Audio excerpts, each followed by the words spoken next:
Welcome back to another episode of Fantasy Football RPG. Today we are going to be talking about Cam Ward, the quarterback out of Miami via Washington State, via Incarnate Word, the Jerry Rice award winner, very casual. He weighed in and measured in at the combine at just a touch under 6'2", 6'1", and 7/8, 219 pounds. So he is a thick boy. David, what do the stats say about Cam Ward? So I'm going to preface this by saying, personally, I think if there is a franchise quarterback in this draft, it's Cam Ward. But there's a reason we're talking about this class as one of the worst quarterback classes, probably since 2021 at least. There's a few red flags here. The first one that really comes to mind, these stats are from Pro Football Focus. Cam Ward has a 2.93 second average time to throw, which is far too high to consistently work in the NFL. His grade against pressure is 56.5, which it's natural for that to be lower. Pressure sucks. Nobody likes it. But that is a pretty steep fall for when things break down. Depending on where he goes, a bad offensive line could ruin him, especially with that time to throw. What we do like, though, is his big plays and his aggression. His big time throw rate last year was 6.3%, 15th in the nation. Deep yards, 1,148. That's fifth best in the nation. He's not afraid to go downfield. Average depth of target, 9.8, which is 49th, which, not great, not bad, but he's holding on to the ball a lot, but he's doing it so he can look downfield, make big plays, which is better than just holding on to it because he doesn't know what he's looking at and then checking down. Yep. On the film side of things, I think all of those things do show up. So the long time to throw, there are times where he does play in the rhythm of the offense and he does get the ball out quickly, is able to find his guys, Xavier Restrepo, Elijah Arroyo, even a check down to Damian Martinez if he needed to. He is able to run that offense effectively. But he almost has this little devil on his shoulder being like, you could go deeper. You can run around for a little bit. They can't stop you. And honestly, at the college level, a lot of people weren't able to stop him. I'm a Virginia Tech fan. Watching him come back against my Hokies was heartbreaking, and it felt like it was a foregone conclusion the whole time. When there are some things that you cannot measure, you can't say, oh, this is the trait that this guy possesses. But he has that stone cold killer face in adversity. There were never times where he is getting sacked, he is dealing with pressure, and it looks like he's folding. It looks like he makes a bad play. He comes out, he's the exact same Cam Ward on the next drive. He is not going to let an interception ruin his night. He's going to come back out and he's going to keep slinging it. He's like that. Who was the basketball player where the meme was, I'd rather go 0 for 30 than 0 for 6 because that means that if I went 0 for 6, I stopped shooting. That sounds like Larry Bird. Yeah, that's Cam Ward. He would rather go 0 for 30 because he's just going to keep slinging it. And I love that in a prospect. I think he's going to be extremely coachable. He's worked through 3 different programs. So, yeah, we'll talk about team fits, but really it's easy. It's the top of the draft. So how do you feel about him at the Titans? How do you feel about him with the Browns? And how do you feel about him with the Giants? So Titans, a lot of these teams have the same worries.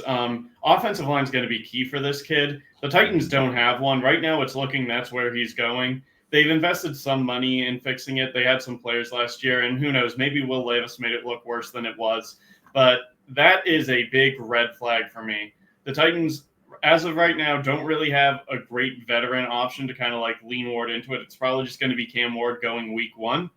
That's not really what I like to see behind this offensive line. And generally, I'm not a sit your rookie guy. I like the trial by fire thing. But Ward's really going to struggle if this is what he's blocking with. And his receivers really aren't that great either. So I'm a little worried about that fit.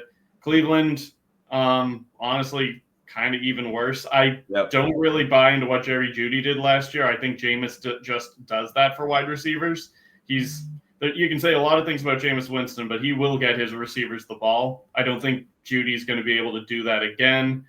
And the Giants, just chuck it to neighbors. That will be fun, if nothing else. Yes, I think from a real NFL and developmental standpoint, which matters a lot for our dynasty leagues, I actually think the Titans are the best spot for him. They've taken 2 first-round offensive linemen. They just signed, say what you will about Dan Moore, they threw a bag of money at him. They have a good offensive line coach. Allegedly, he can fix it. We'll see. And looking at the receiving cores mixed with the offensive line, like, would you rather have Calvin Ridley, Chego Okonkwo, and then a medium offensive line? I think you're throwing a little too much shade at the Titans there. Or the Browns, Jerry Jeudy and no one else.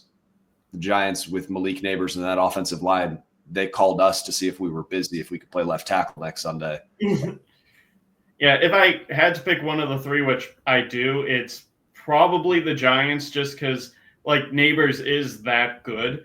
I don't really like Tennessee probably has the best offensive line, but when you're comparing a tire fire to a dumpster fire, it's still burning trash.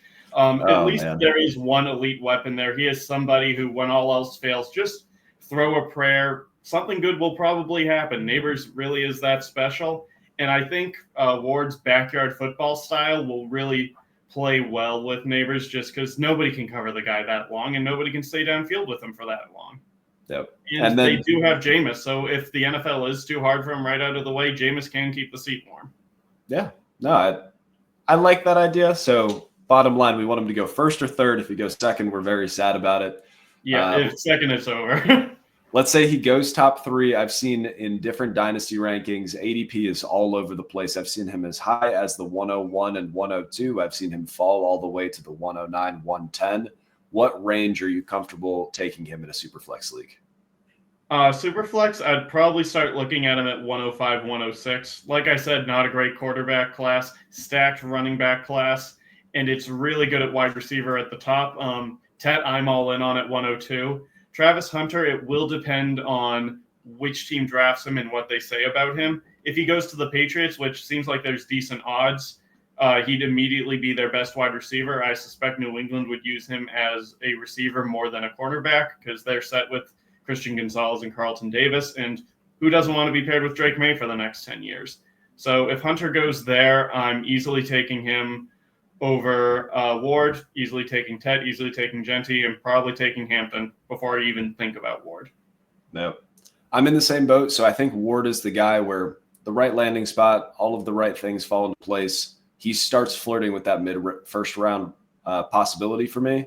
Everybody else, unless it's an active league and I know I can flip him after a year if they flash, like after Cam Ward, not really that interested in Shadur Sanders, not really that interested in Jackson Dart. Maybe I'll take a late round dart, pun intended, on one of those guys. But if they are being steamed up into the first half of the first round in our Superflex drafts, I'm just going to take the really good running back and receiver prospects and then continue to be good.